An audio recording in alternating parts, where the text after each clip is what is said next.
ہمارے رب نے ہمارے وجود کو ڈیزائن کس طرح کیا ہے۔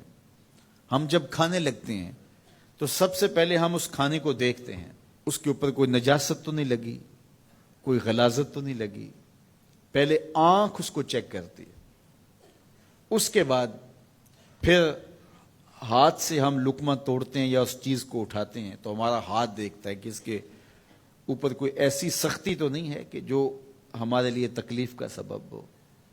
پھر مالک نے ہماری ناک کو ہمارے منہ کے قریب رکھا ہے، ہماری آنکھیں دیکھتی ہیں، سونگتی نہیں ہیں، ہمارا ہاتھ پکڑ کے محسوس کرتا ہے لیکن سونگتا نہیں ہے۔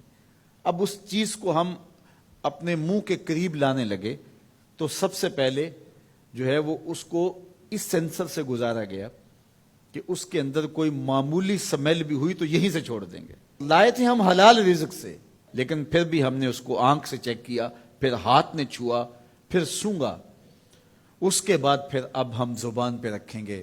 اب ہمارے رب نے زبان کو 3 حصوں میں تقسیم کیا ہے۔ زبان کی جو نوک ہے اس کے اوپر نمکیات کو چکھنے کے ذائقے رکھے ہیں۔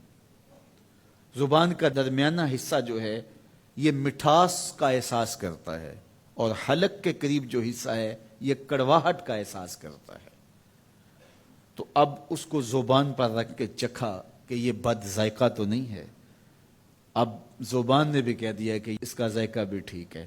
اب دانتوں کی چکی میں پیسا کہ اس کے اندر کوئی ایسی چیز تو نہیں ہے کہ جو تمہارے معدے پہ شاک ہو، پھر تمہارے حلق سے نیچے اترا۔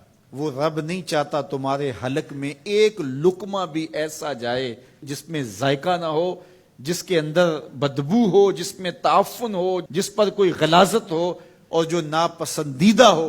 تمہارا رب چاہتا ہے تم طیب لو، ستھرا لو، تاکہ تمہارا ظاہر بھی ستھرا ہے، تمہارے وجود کا حصہ بننے والی غذا جو ہے وہ بھی پاک اور ستھری ہو۔ تمہارا رب تمہیں صاف دیکھنا چاہتا ہے، صاف رکھنا چاہتا ہے۔ یہ تمہارے لیے اس رب کی تلقین ہے کہ تم صاف رہو۔ جو کھانے کا وضو ہے وہ ہاتھ دھونا ہے اور کلی کرنا ہے۔ جب تم کھانا کھانے لگو تو ہاتھ دھو لو اور اس کے بعد کلی کرو، اور اس کے بعد کھانا شروع کرو، اور کھانے کے بعد پھر دوبارہ کلی کرو۔ اور ہمیں بار بار مسواک کرنے کی تلقین کی گئی۔ مسواک منہ کو صاف کرتی ہے اور رب کو راضی رکھتی ہے۔ میں نے کہا کہ جب بچہ پیدا ہوتا ہے تو اس وقت اس کو غسل دیا جاتا ہے، اور جب جنازہ اٹھتا ہے تو اس سے قبل بھی اس کو غسل دیا جاتا ہے۔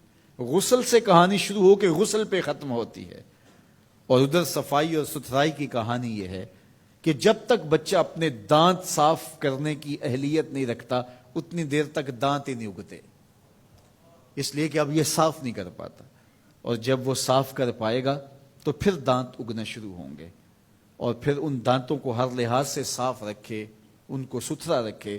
میرے اور آپ کے آقا و مولا حضور ختم المرتبت صلی اللہ علیہ وآلہ وسلم کا جب آخری وقت آیا اور حضرت اسرائیل علیہ السلام قبض روح کے لیے اجازت طلب کر رہے تھے تو حضور نے فرمایا عائشہ مسواک دو، تو حضور کو مسواک دی گئی۔